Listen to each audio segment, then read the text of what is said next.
Our channel. So today in this video we are going to discuss about how to schedule tasks automatically in ClickUp AI. So without wasting much of our time, let's get straight into the video.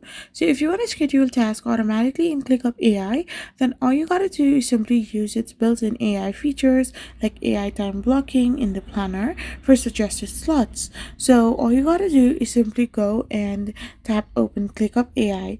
Once you open your ClickUp AI, then you can find this built-in AI feature, and here you can simply have your planner for suggested slot.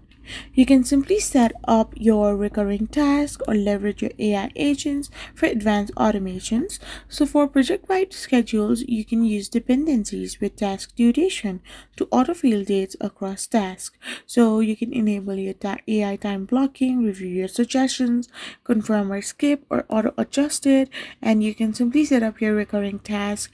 Use your ClickUp brain for complex automations like describing and automate properties, and you will be able to schedule tasks automatically in ClickUp AI. I hope you found this video helpful, so don't forget to hit that subscribe button and do give us a thumbs up.